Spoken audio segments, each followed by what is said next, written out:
And for the people who will dial in to re-listen at this, the class is number 665.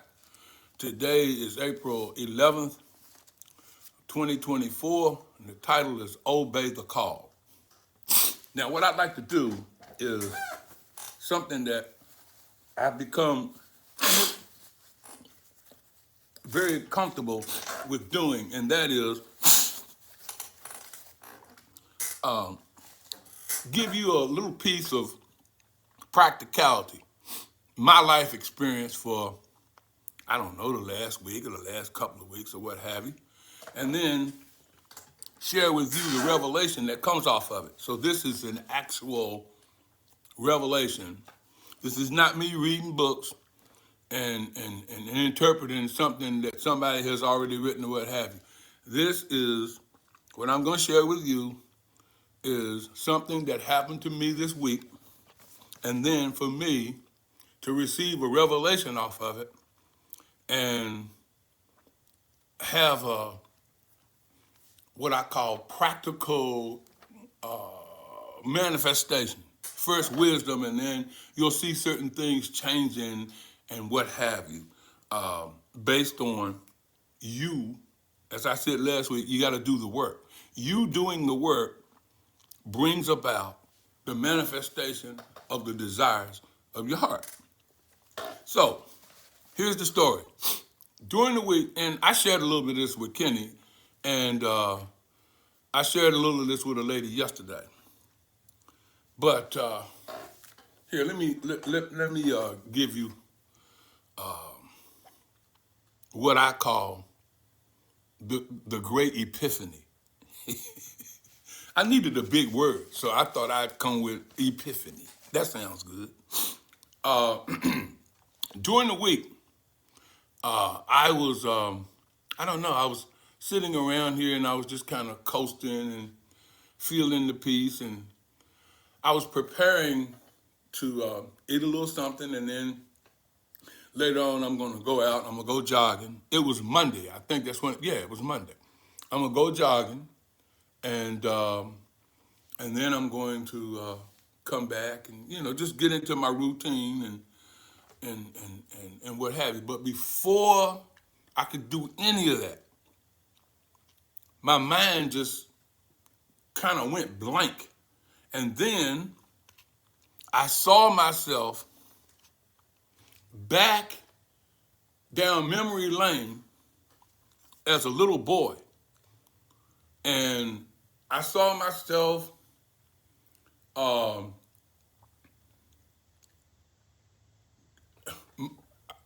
it was kind of hard for me to deal with for a second there, because it actually made me cry.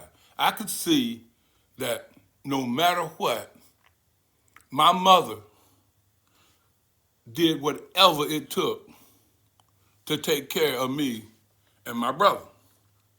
And so no matter what, where I found myself, it was always some type of a struggle, but she was doing it.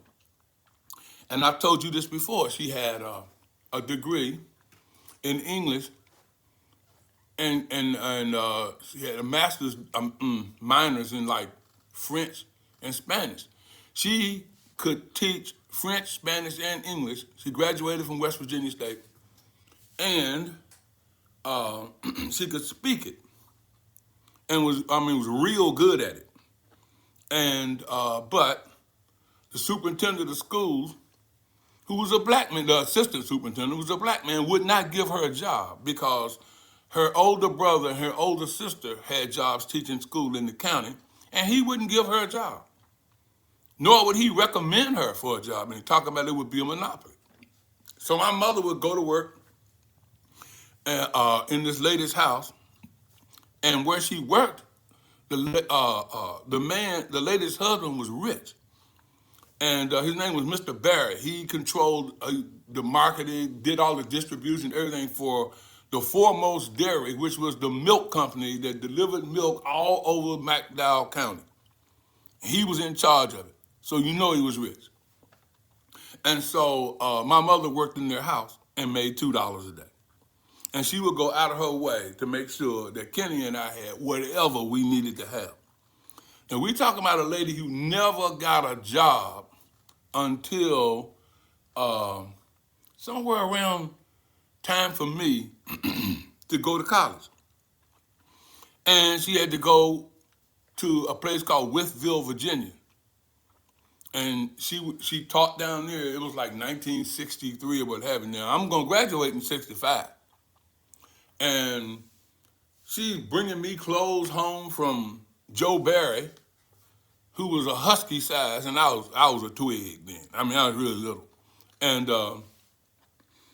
the clothes would be, the belt be, the pants wrapping around the belt. They too big, but you got to wear them.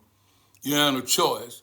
And people laughing at you, but you doing what you can. Kenny used to refuse to wear some of the stuff that she would bring there, but I go and put them on.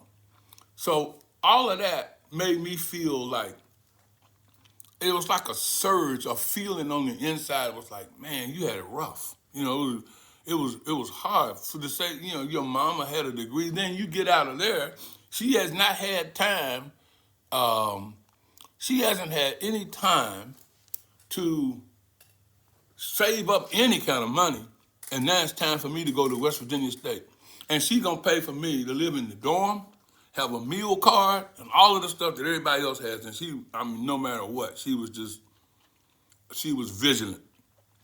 And so all of that, I'm looking at all of it, all these images going by, all this stuff going by in my head. And I'm going, oh, wow, man, this is, And I feel myself tearing up. I see all of the struggle that she's going through to pay for me to go to school, to pay for all of that. And then when it's time for me, I wanted a car, and she broke her back to help me get a car, which I, in my younger days, somewhere around 1970, didn't pay for. And I'm like 9 payments behind, and she decides I just pay it off. And no matter what Kenny needed, she would do it. She would just take care of us, So, the whippings didn't seem so bad after you realize you getting everything you wanted and you're not having to struggle anymore. She's taking care of it. And then plus, after a certain size, she ain't whipping you no more either. So, again, here's this bond between child and parent. Here's somebody being a mother and a father because your daddy left when you were 10. So now you go through all of this and you look at all of this and you say, why am I seeing all of this? Where's all this coming from? Why do I have all of this happening? And now I'll go into, after crying, I'll go into the revelation that came off of all of that. You see, Matthew 7 says, if you who make mistakes know how to give your children good gifts, how much more would your Heavenly Father give you beneficial things? And I said, and here's a woman who was being mother and father. And she makes mistakes. And she's doing all this. And my Heavenly Father, who does not ever make a mistake, is making sure that I have what it is that I have to have. So, I call this obey the call. You see, I compared myself to Abram, who later got his name changed to Abraham. You see, if we recall, Abram was living in the Ur of the Chaldees. Now, you can find all this way back in Genesis. This is somewhere Genesis 12, in that vicinity where it's moving forward after Cain and Abel and Eden, and there's the third son of Adam and Eve, whatever. But then you get into Noah, and then after Noah, you come into Abram. And so, now I want you to keep thinking about the fact that I went down memory lane and looked at all of that. And this is the revelation that came to me from it. You see, Abram was living in the Ur of Chaldea. He was making idols. People were worshiping an idol god. This is after Noah had torn up the whole world with the flood, and now they come off and they're moving forward, and somehow the Israelites, the Jews, they're gone back to making idols. They're gone back to a fallen state of consciousness. But Abram was exhausted trying to stay with that. And so the Lord comes. Now, what is the Lord other than his consciousness? Because he knows that that's not his ultimate purpose.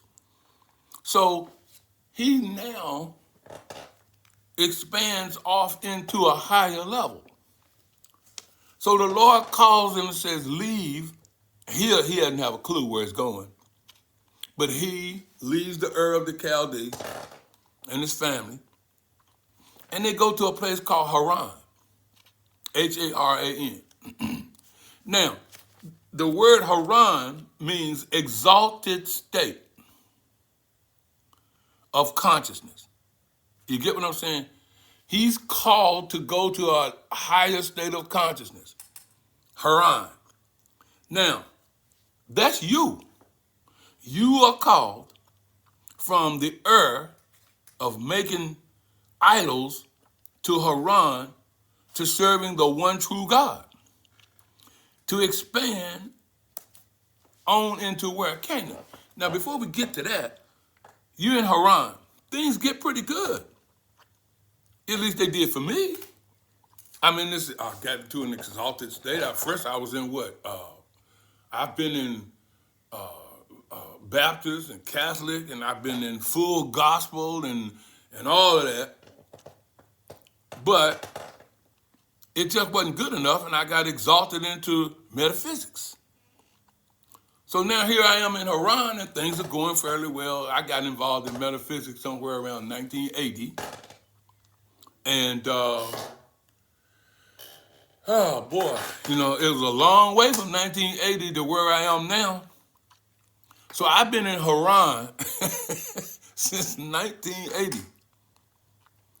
And so at some particular point, God says, it's time to go to Canaan, man. So Abram takes his wife, all his flocks, the people that work with him, and Lot, because his dad, Terah, dies in Haran. Now, that means the former God consciousness that you were following is taking you as far as you can go. Anybody on this class, have you felt like, man, this just seems like I'm stuck? I've gotten as far as I can go, and I'm reading the books, I'm doing some meditations, I'm practicing the presence, I'm doing everything to feel the presence, I'm doing all this stuff, but it seems like it ain't moving. It seems like it's just kind of stuck back here, and I'm seeing the same stuff every day. The world ain't doing no better. It's just, I'm just hung up out here. How do I move forward? And so the Lord comes to Abram, and he says, it's time to go to Canaan. Now, Canaan means a transformation, a transformation of elemental man to the exalted Son of God. Man has to, he's got to expand. Paul talks about the inner man. You got to expand from the outer to the inner man. It is the name of the invisible substance that is the mother of all form. That's what you expand into. That's what, when you hear Kenny say stuff like, I am that. That means you now are going from this exalted mental state. I was in Haran, but now I'm called I'm supposed to obey this call to move into a deeper level of consciousness, which means I am to do like Moses, do like Abram. I am to now realize myself as the Son of God, the Christ consciousness, the I am, which is God. Thou shalt have no other gods except me, the I am awareness. Now, back to my mama. In 1982, she called me one day. Kenny was gone from Michigan, and there I am. I'm still there. She called me and said, the Lord told me to tell you to read Haggai. So I read Haggai, and when I read it, and I was thinking, okay, I see this. Go to the hill country and hew down timber. She didn't know what it meant. She was trying to get me to come back to West Virginia and build a church. Come back to West Virginia and build a church. I got Cynthia, I got 2 kids, I got a house full of stuff. I'm like, I don't think this is what I'm supposed to, I'm going to leave Michigan. I'm going to go back to West Virginia, but I don't think that's what I'm called to do, to go back there and build a church. So then I said, well, but there is a call. I don't know it's a call to leave Haran and go to Canaan. Heck, I don't even know what Canaan is. So now, I read this Haggai. And again, I'm thinking about my mother and what have you. And let me tell you what Haggai means. Haggai is a realization of God as taking the place of seeming evil. I'm getting these definitions from Charles Fillmore's The Revealing Word and from the Metaphysical Bible Dictionary. This is a wealth of information that you cannot afford to be without. Again, Haggai, the realization of God as taking place of seeming evil. That spiritual insight within which heralds joyous, full, free deliverance from oppression and abundance of rich substance and life for mind and body. It feasts upon the truth daily and foresees and foretells the working out of good. That's where you're supposed to be going. You're supposed to be going into a consciousness that is feeding up on the truth every day, not paying attention to what's going on around you by taking thought about it, by having a judgment about it, by trying to say, this appears to be what I'm supposed to, this looks good, that's not what you're supposed to be doing at all. You're supposed to be meditating and contemplating, feeding on the truth, nothing but the truth. I don't care if you feel bad. You're supposed to do something about that feeling. If it feels sick, you're supposed to do something about that feeling. That's what you're dealing with. Having dominion over all of the earth, and your earth is nothing more but an outpicturing of how you feel. Every day, how you feel, you are expressing an outpicturing of that. And most of us have these negative feelings that are the result of some kind of a thought that we have deposited in our consciousness. You know, you can fight with me on this if you want to, but I'm living proof. Had I taken the wrong turn on the thought about my mother and everything that she had done for me, I'd have been in the pits of despair for 2 days. But I thought about it, and it was like, and I even told Kenny, I said, I'm realizing that the tears, and I'm crying because it's a feeling of appreciativeness. I'm not feeling bad that she had to go through all that to make sure that I got to where I'm trying to get to.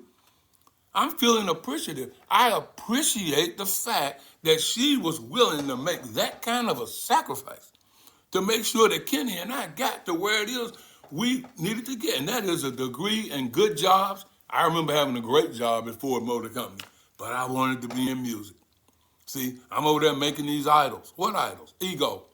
What ego? I can have a #1 record. I can make a lot of money doing this music, and the kids have this and that, and but something about it always felt like it wasn't going to work.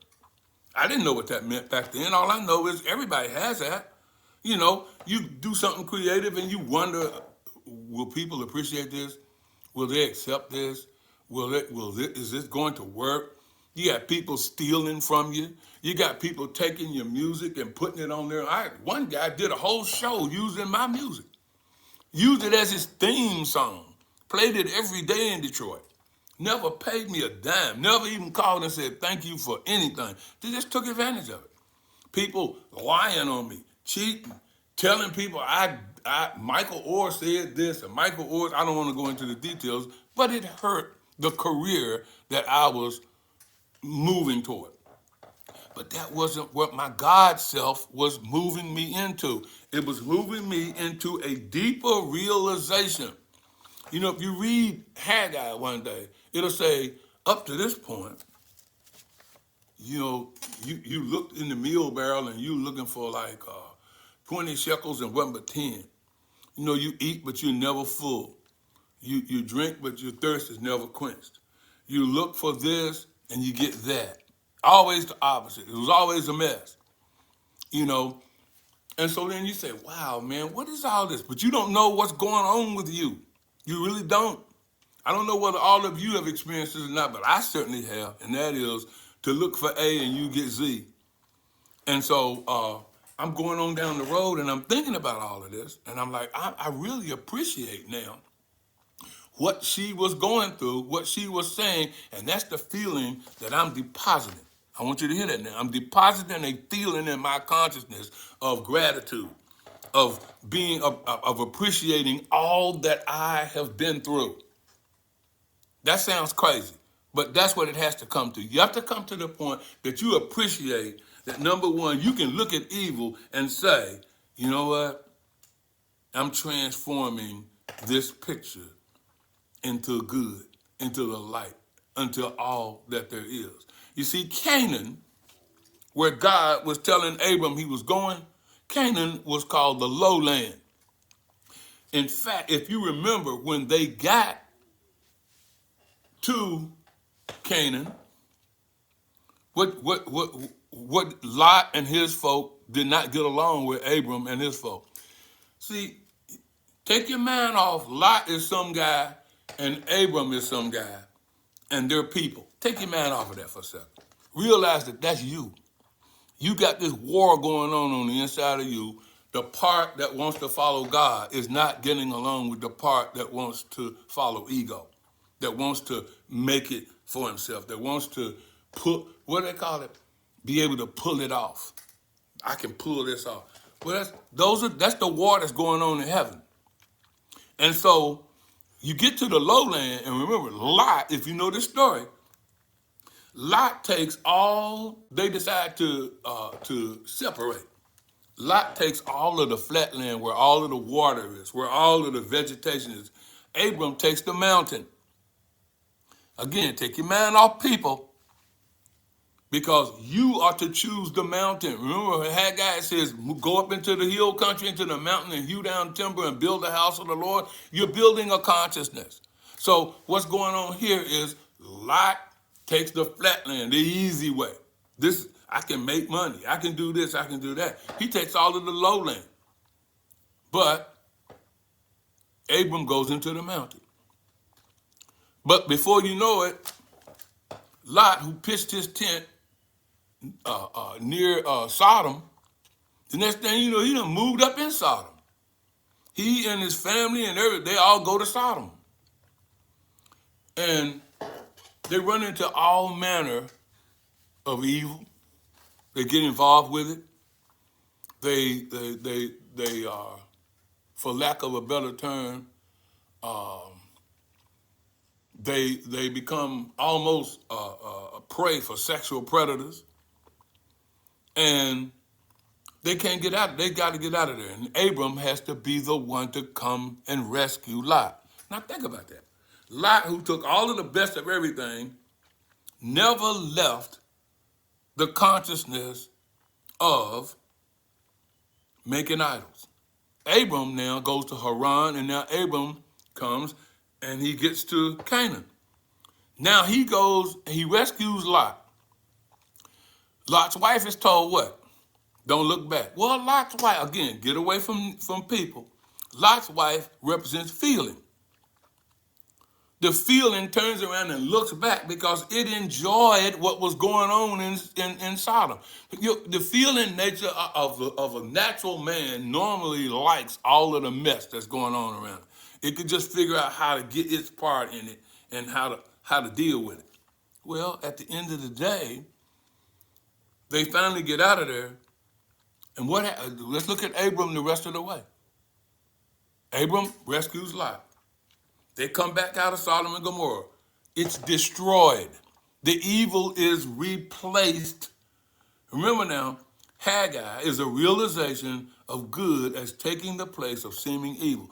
Evil is destroyed in Sodom and Gomorrah. But have you ever noticed that evil is not totally destroyed forever and a day, and you always come rolling back, and here it comes again, coming in like a flood? So now, this material state, the lowland, Canaan, this material state of consciousness, the feeling of being, or the feeling that's being generated from contemplating truth will master the lowland. The body of material and mental consciousness. It'll just, you master that by realizing that you have dominion over the lowland. That's Canaan.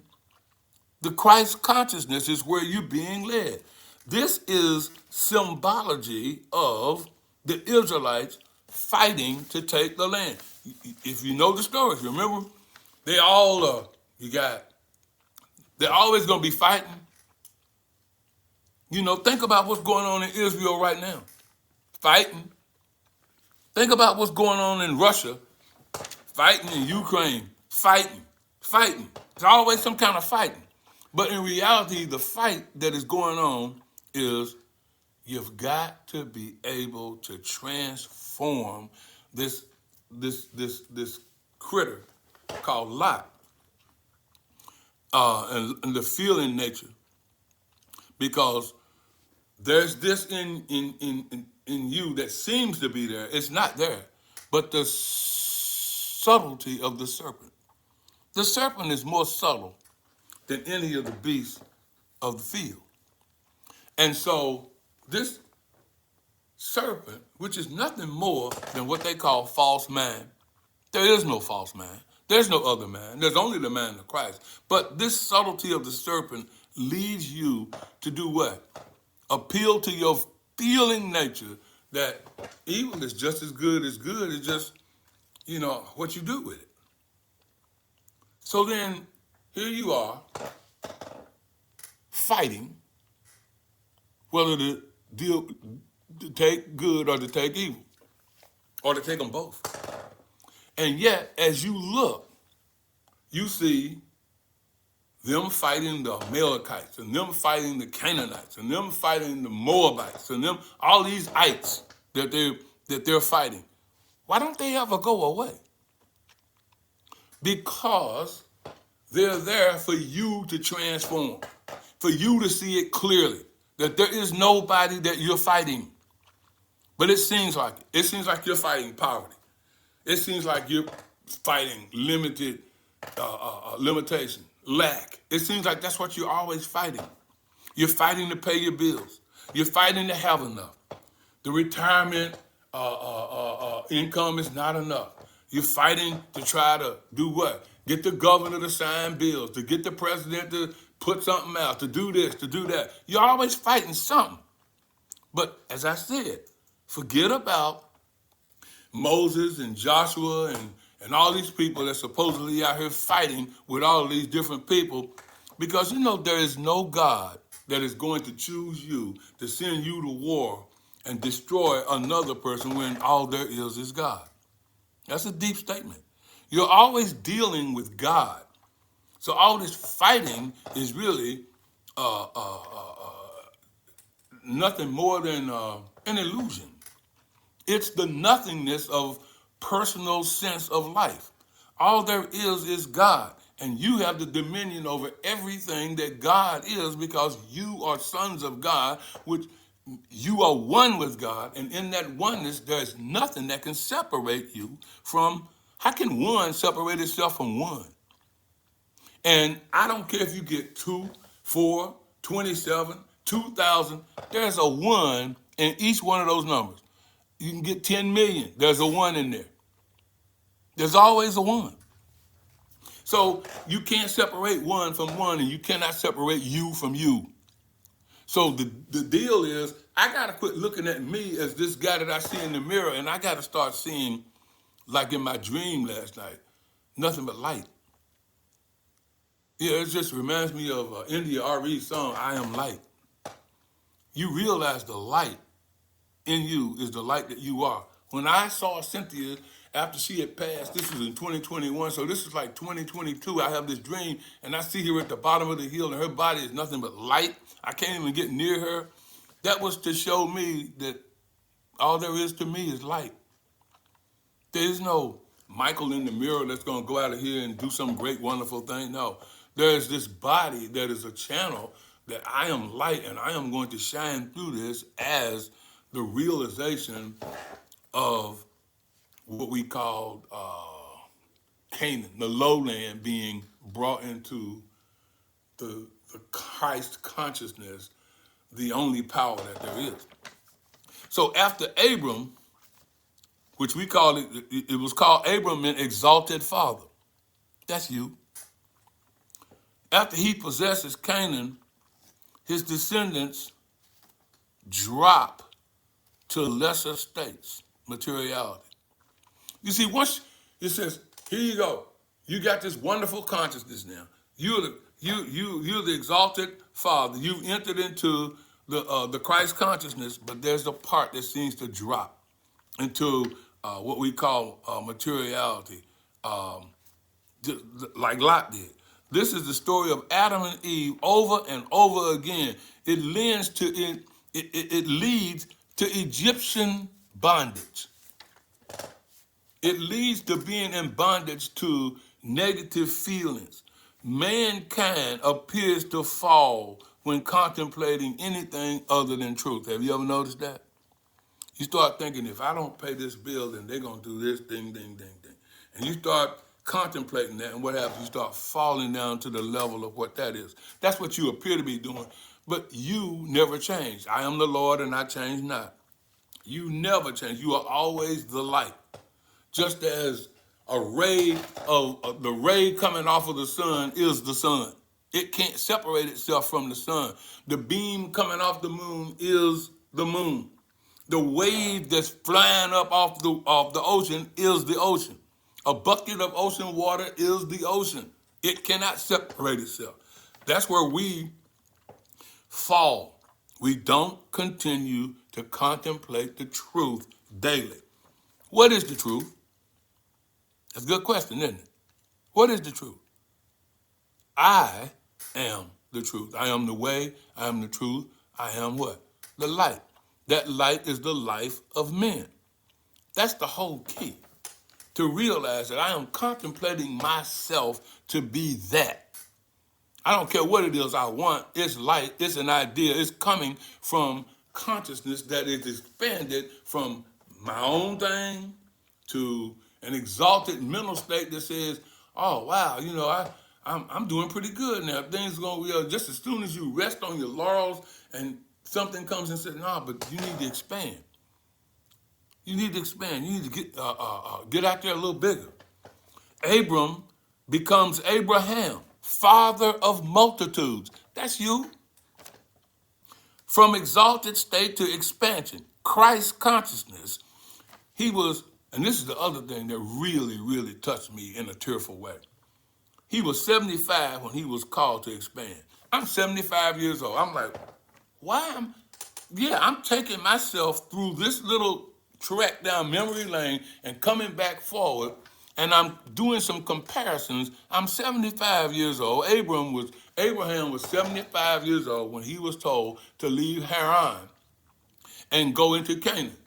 But it takes him from 75, you know, I ain't trying to do this. But it took him from 75 to 99 to have his baby. I ain't trying to have no babies at no 99 years old.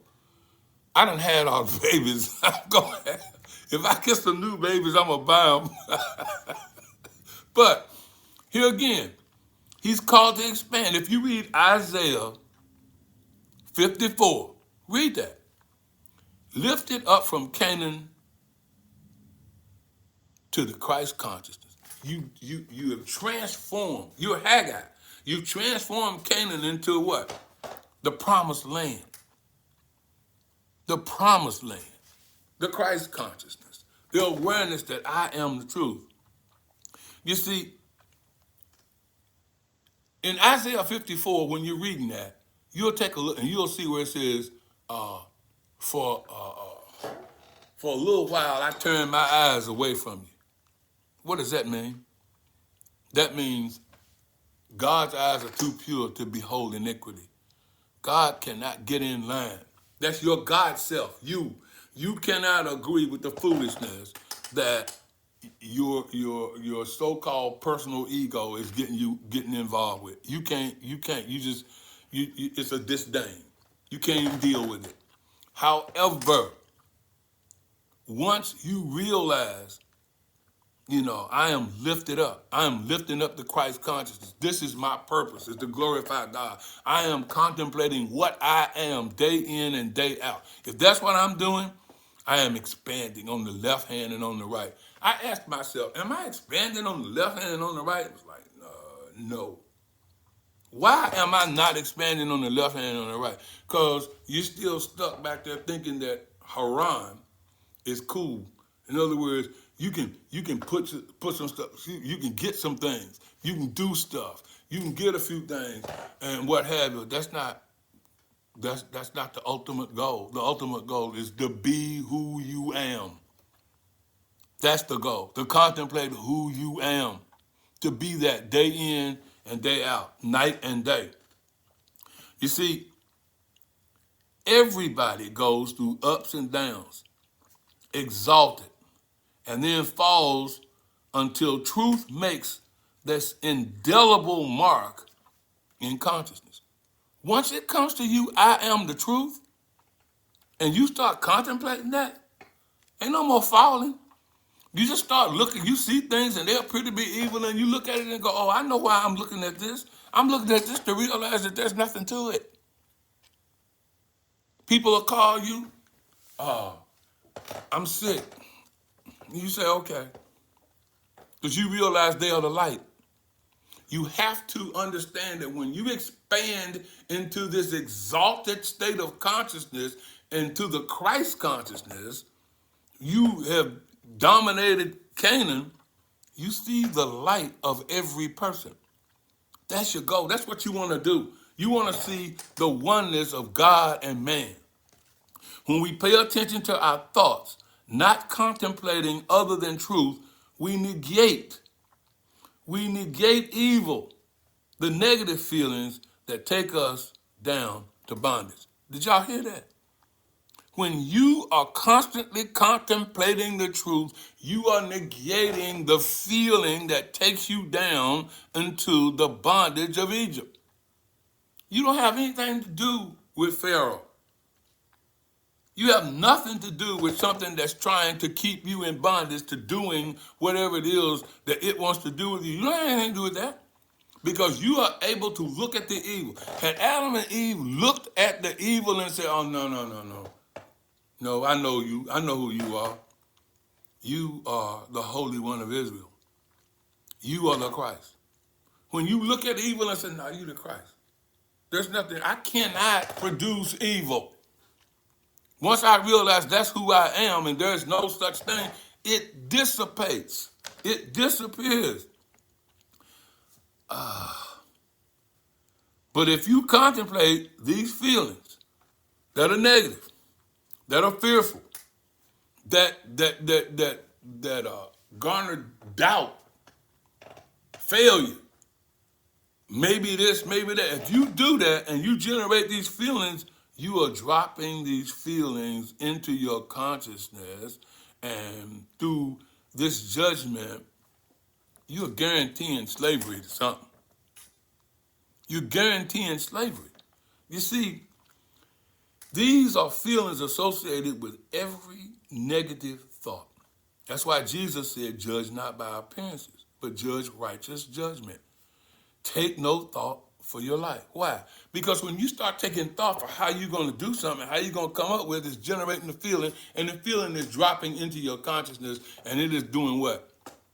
It is locking you into worrying about how you're going to do something every month. Maybe that doesn't happen to you, but it has happened to me. Something went awry here. Everybody's gone except Kenny in the middle of it, and I'm way up in the corner there.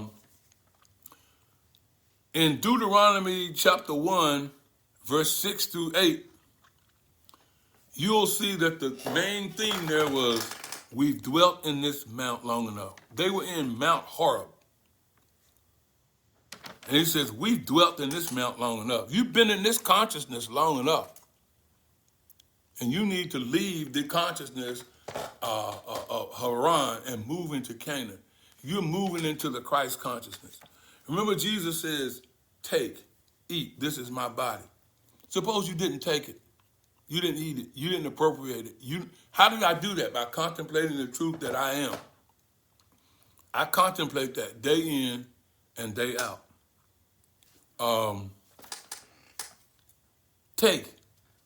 Come and buy buy milk without money and without price. How do you buy something without money and without price? It means you take it. God says all things are yours, just take. You are called to leave Haran, the exalted state. See, you've gone up higher mentally. You're the Abram state. And your former father, consciousness, it has died there. Abram's dad died in Haran. And now go on and take Canaan. Take the next step, the next consciousness. Transform the lowland into the Christ consciousness by recognition and acceptance. Obey the call. It says in your law, ye are gods. In you, the seed of Abraham, shall all the nations of the earth be blessed. In you. You are the seed of Abraham. Abraham will be blessed in all of his seed. But it goes on to say Christ is the seed of Abraham. What shall I render for his blessings? I will answer the call. I will take the cup of salvation and call on the name of the Lord. What is the name of the Lord? I am. I am that. I am salvation. I am deliverance. I am that I am. And so it is.